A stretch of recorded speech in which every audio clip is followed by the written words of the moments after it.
Hi guys, welcome to another video of Short Term Images. Today we are making a little different video. It's not your typical unboxing or review or something like that. Today I'll start the video with a question. Our phones are getting bigger and bigger every day. Like there are phones that are in the range of almost 7 inches. And when I was in like 2014 or 15, I had a tablet that was 7.1 inches, like that huge. I used to carry it like this, so it was very huge.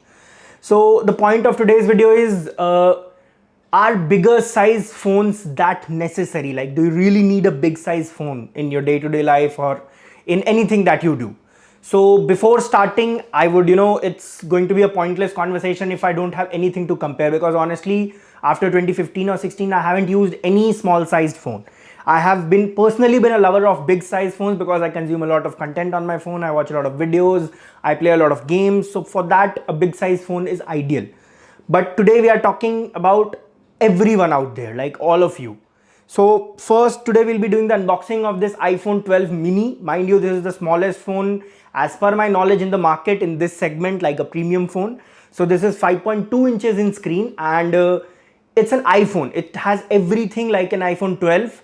It's kind of a minier version of iPhone 12, so it has everything but in a very small body. So first we'll be unboxing it. Nothing new in unboxing, just typical Apple unboxing, and then we'll be talking about the concerning point that do we actually need a big phone.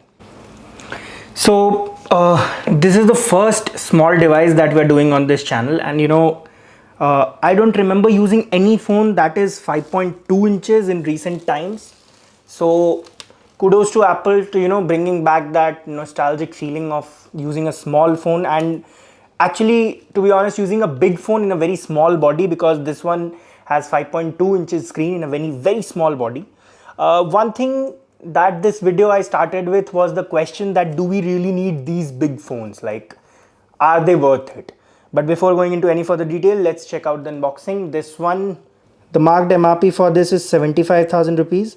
A little pricier for a phone this range, but if you consider the benefits of iOS that you get with it, it's not that out of budget, I would say. So, iPhone unboxings have lately been a little boring, because Apple has completely gone nature friendly apparently. And let us pull this out of the box. This is the purple color. I think this is my first time using purple too, so kind of excited. I'll be daily driving this phone for at least a week, and then I'll be sharing the full review about this device with you guys. So here is the device. Okay. Oh, this is really tiny. I mean, you can see how small this is. Let me quickly show you my 12 Pro Max next to this one. Although it's a little lame to, put these side by side, but I think I can almost fit 1.5 12 mini next to my big iPhone 12 Pro Max. But it all depends on the usage that we'll talk in the summary of this video. But still, let's see what else we have. You all have already seen a lot of iPhone unboxing, so nothing new. Just USB Type-C to Lightning cable, Apple documentation with Apple stickers. Nothing new in the unboxing, as expected. Okay, time to peel the plastic or paper, because Apple is going eco-friendly. Here is the device. I'll be very honest, this seems very small and a little abnormal in hands, because I have not used this small phone in past, I think 5 or 6 years. The last smart phone that I used, not even a smartphone, a phone that I used was a Nokia X3 something, which was like a touch and type, like this small touch screen and this small typing screen. So not a small phone, but yeah, small screen. So now let's check out the summary of the video, like what is the should you buy one, and where do we stand on the big phones? So we are talking about iPhones, and iPhones are costly, and it involves money. So one way to grow your money is through investing, and stock market is a great way to invest. I personally believe in investing in stock market, and I also have a lot of investment in stock market too. So if you are new to the stock market and you're wondering like how you can get a good return in the short term as well as in the long term, well, it's your hard-earned money, and it's all right to be worried if you are new to the stock market. Making profits through expert advice backed by quality stock research should be the first and only thing on your mind while entering the stock market. And of course, all these require you to have a mentor by your side who will guide you and advise you on investing and trading. But the primary requirement for investing in stock market is a demat account. With Motilal Oswal, you need not worry anymore. It is one of the best brokerage companies in India with an experience of over 30 years and 22 plus lakh customers. The most interesting part is they have zero maintenance charges. All that you need is documents such as PAN card, Aadhaar card and bank proof, and you are all set to enter the stock market with Motilal Oswal's trusted advice. The personal stock advisor at Motilal Oswal will take care of all your queries and guide you with which stock to buy and which to sell. You will also get real-time notification on stock recommendation on your mobile app that you are free to use. When you open account with Motilal Oswal, you are eligible for a welcome basket bonus worth rupees 25,000, which includes their AI based tools, rupees 3,000 worth of discount coupons, rupees 1,000 brokerage on cashback along with fast and secure platform for trading. You also get to invest at your ease from your mobile app or through phone calls whenever you wish.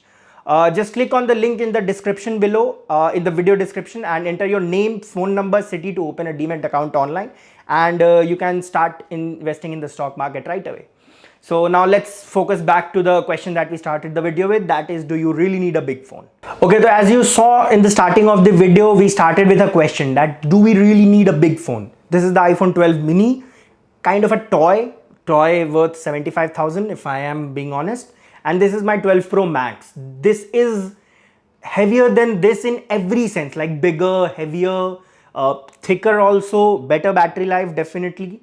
But the concern that we started this video with was, do we really need a phone this big? Because using this like this, you can never reach the top parts of this phone, but with this you can reach almost every part of the phone. So do we need a phone this big?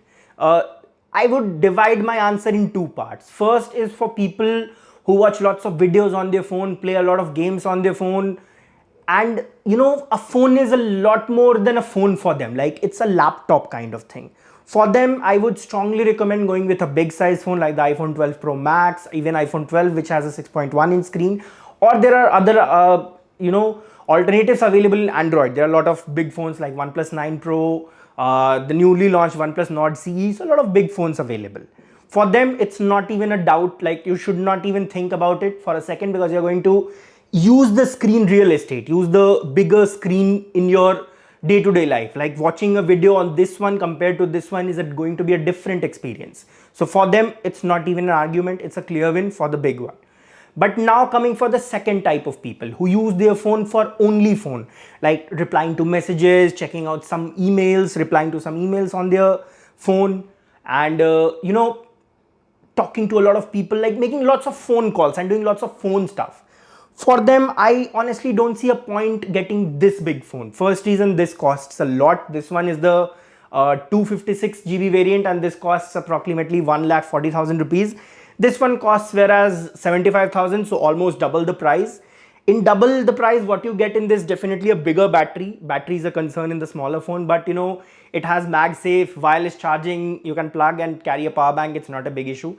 You can put a power bank in your bag. So again, carrying a big phone in your pocket, and especially India is a tropical country. India has lots of different weathers. So if you're North India, and even now, nowadays, it's hot, like it's extremely hot. The summer is at its peak. So even when I'm carrying these big phones in my jeans pocket, it gets irritating a lot of times. So I wish, like, I used Pixel 4a for a couple of days. It's a little on the smaller side, like 5.8 inches screen. I really loved that phone. Like for doing phone calls, for basic phone stuff, it was perfect. Chatting, etc. Whereas this is the iPhone variant of that small size, a little smaller.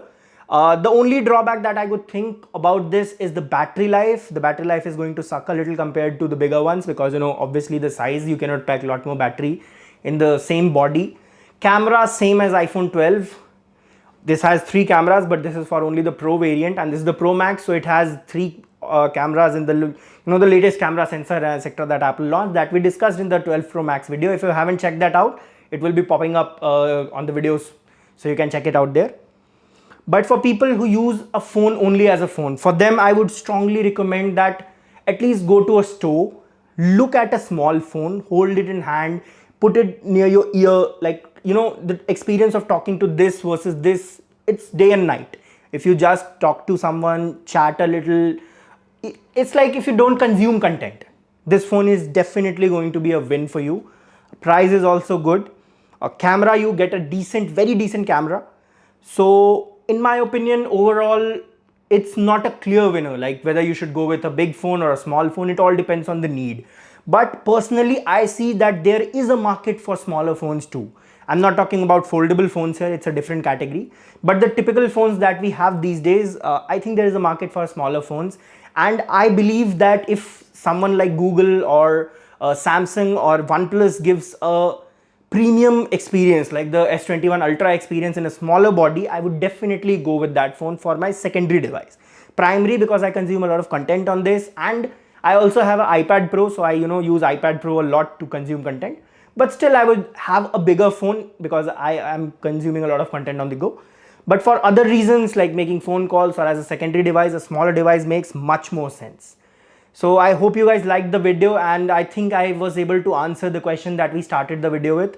COVID has definitely decreased the number of cases in the country, but we still have to be, very alert because we all saw what happened in the second wave.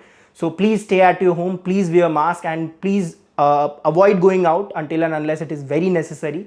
And if you are going out, please follow COVID appropriate behavior. Thank you so much for watching. I hope you guys are safe and happy.